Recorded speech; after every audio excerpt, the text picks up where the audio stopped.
Por tanto, a los efectos de la defensa del punto tercero del orden del día, proposición no de ley referida a la persecución sufrida por la comunidad bahaí en Irán del Grupo Parlamentario Popular, tiene la palabra el señor Grau. Moltes gràcies, senyor president.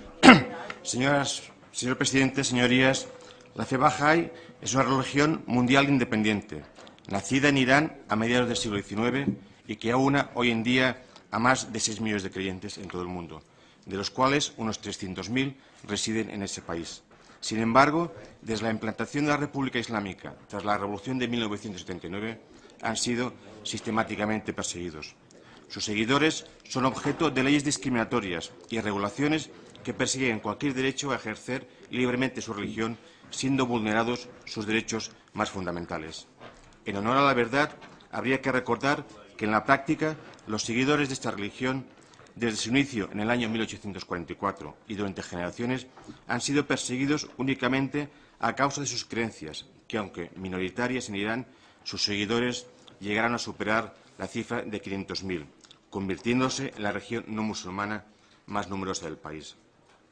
Como decía anteriormente, su situación se ha visto agravada desde la década de los 80, cuando, por ejemplo, los responsables nacionales de su estructura administrativa fueron secuestrados y desaparecieron sin dejar rastro. Sin duda, fueron asesinados. Los años inmediatamente posteriores fueron testigos de una escalada mayor de ejecuciones en las personas de los nuevos responsables de la estructura administrativa, tanto a nivel nacional como local. Fueron varias decenas los ciudadanos iraníes asesinados por su propio gobierno, por negarse a retractarse de su fe. Finalmente, en 1983, y a instancia del fiscal general, la Asamblea Espiritual Nacional de los Bahá'ís se vio obligada a disolverse, desmantelando su estructura administrativa. En 1991 se descubrió la existencia de un documento secreto firmado por el secretario del Consejo Supremo Revolucionario Cultural de Irán, Golpayani, en el que se llamaba a bloquear el progreso y desarrollo de los Bahá'ís de Irán mediante la recomendación de diversas medidas y la petición de un plan para confrontar y destruir sus raíces culturales fuera del país. Las instrucciones vertidas en ese documento y sus consecuencias perviven en el día de hoy.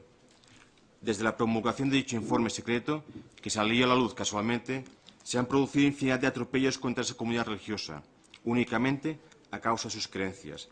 Entre otras medidas, ha existido una campaña oficial para difamar el buen nombre de la comunidad bahá'í en los medios de comunicación. El grado de maltrato al que se han visto sometidos los bahá'ís durante todo este periodo ha aumentado notablemente en estos años recientes, en parte como resultado de la creciente influencia que han asumido en los asuntos del país ciertos elementos históricamente empeñados en la destrucción de la comunidad bahá'í, y tales como la Sociedad Ojatei, que fue creada expresamente como organización anti-bahá'í y que cuenta con miembros en altas esferas del Estado iraní. Durante 2 décadas se ha impedido a los jóvenes bahá'ís el ingreso en las universidades mediante un proceso de matriculación que exige negar su religión. Si bien una modificación de dicho proceso, lograda por la presión pública internacional, permitió a algunos centenares de jóvenes matricularse al comienzo del año académico 2006-2007. Pero sus esperanzas de proseguir sus estudios superiores se vieron frustradas cuando ese mismo año el Ministerio de la Ciencia, Investigación y Tecnología emitió una carta dirigida a 81 universidades ordenando la expulsión de todo estudiante que pudiera ser identificado como bahá'í. En marzo de 2006 llegó a conocimiento del Relator Especial de las Naciones Unidas sobre Derechos de Religión o Creencia una carta confidencial procedente del Cuartel General Militar de Irán, fechada el 29 de octubre de 2005, en la que se instaba a varias agencias de los servicios secretos, a unidades policiales, así como a la Guardia Revolucionaria, a identificar y controlar a los bahá'ís en todo el país. Este documento fue la base de la PNL aprobada por todos los grupos parlamentarios el 29 de junio de ese año, por el que se instaba al Gobierno español a manifestar ante los diplomáticos iraníes nuestro compromiso con la libertad religiosa y nuestra preocupación por la deriva persecutoria que estaba tomando el Gobierno de Teherán. Hoy, señorías, 2 años y medio después, somos testigos de cómo esta situación no solo no se ha atenuado, sino que se ha visto agravada. Se ha incrementado el arresto de bahá'ís de forma arbitraria, Se han intensificado los ataques y saqueos a sus hogares. Han proliferado los incendios intencionados contra propiedades de bahá'ís. Se ha extendido la profanación y destrucción de sus cementerios. Han aumentado las confiscaciones de bienes personales junto al cierre ilegal de negocios y la denegación de préstamos bancarios y licencias comerciales. Igualmente, han crecido las amenazas a conciudadanos que se relacionan con bahá'ís e incluso se ha vilipendiado a los niños bahá'ís en las aulas públicas por parte de sus propios profesores. A estas alturas, tal vez sus señorías se estén preguntando qué actividades desarrollan los bahá'ís en Irán para que su gobierno acuse tan gravemente a sus miembros y ataque a su estructura de raíz. Pues estas mismas preguntas le fueron formuladas al fiscal general de la República Islámica por la comunidad internacional bahá'í sin respuesta. Señoras y señores diputados, ¿consideran sus señorías peligrosos los esfuerzos de un grupo de jóvenes que, por un sentido de obligación para con sus conciudadanos, trabajan con niños de familias de escasos recursos para mejorar sus destrezas matemáticas y de lenguaje y desarrollar sus capacidades para desempeñar un papel constructivo en el progreso de su nación?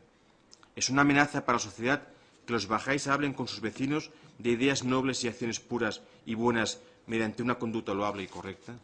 ¿Qué manipulación puede haber en que un matrimonio converse en la intimidad de su casa con algunos amigos confundidos por la representación que los bahá'ís hacen en los medios informativos y les den a conocer la verdadera naturaleza de sus creencias, las cuales giran en torno a verdades fundamentales como la unicidad de Dios y la unicidad de la humanidad? ¿Qué hipocresía hay en que una niña en la escuela, después de oír un lenguaje ofensivo sobre el fundador de su fe, a quien tanto ama, cortésmente levante la mano y pida permiso para explicarles a sus compañeros algunas de las enseñanzas que ella sigue? ¿Qué engaño hay, señorías, en que un joven comprometido con la obtención del conocimiento y del saber solicite a las autoridades del derecho de matricularse en la universidad sin tener que mentir respecto de su religión? ¿Qué daño hace que varias familias se reúnan periódicamente para el culto comunitario y el debate de temas que les preocupa a todos? Y dado que el alma humana carece de sexo, es tan alarmante que alguien exprese el punto de vista de que los hombres y las mujeres son iguales a la vista de Dios y debieran poder trabajar codo a codo en todos los ámbitos de la actividad humana. Y es poco razonable que un grupo pequeño de personas, en ausencia de las estructuras administrativas prescritas en sus enseñanzas, faciliten el matrimonio de parejas jóvenes, la educación de los niños y el entierro de sus difuntos, conforme a los postulados de su fe. Pero, señoras y señores diputados,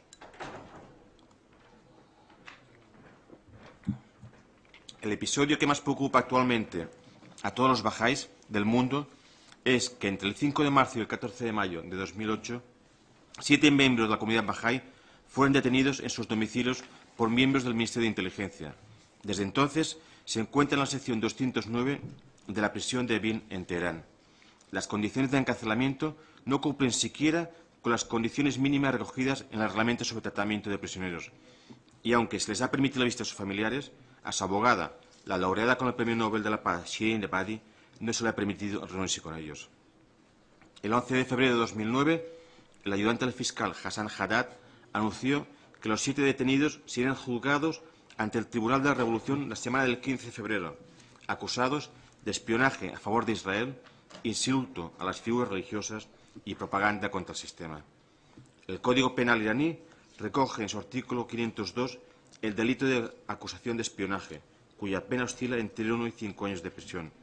Por otra parte, el artículo 508 recoge el delito de cooperación con otros Estados, con el fin de atentar contra la seguridad nacional, en cuyo caso la pena puede variar entre 1 y 10 años de cárcel e incluso la pena capital. La comunidad bahá'í internacional sospecha que dichas acusaciones se fundan únicamente en el hecho de que el Centro Mundial Bahá'í está en Israel. La reacción internacional no se ha hecho esperar y, además de la amplia cobertura que los medios internacionales han dado al dicho suceso, tanto los gobiernos de Alemania, Australia, Brasil, Canadá, Estados Unidos y Reino Unido, así como el Parlamento Europeo y la ONG Amnistía Internacional, han denunciado públicamente la situación. Actualmente, un total de 33 miembros de la comunidad bahá'í se encuentran en prisión. Por todo ello, el Grupo Parlamentario Popular presenta la siguiente proposición no de ley. El Congreso de los Diputados insta al Gobierno de la Nación a trasladar al Gobierno iraní la condena por la persecución efectuada de forma sistemática sobre la comunidad bahaí, a manifestar su malestar por la retención en prisión de varios miembros de dicha comunidad, en condiciones por debajo de las contempladas en el reglamento iraní sobre el tratamiento de prisioneros y privados de la asistencia de sus abogados. Instar al Gobierno de Irán a la liberación inmediata de dichos presos, garantizando, mientras permanezcan recluidos, su protección frente a cualquier forma de tortura o tratamiento vejatorio. Y cuarto, denunciar la violación reiterada en Irán de los acuerdos internacionales referentes a derechos humanos, de los que la República Islámica es también signataria. Muchas gracias, señorías.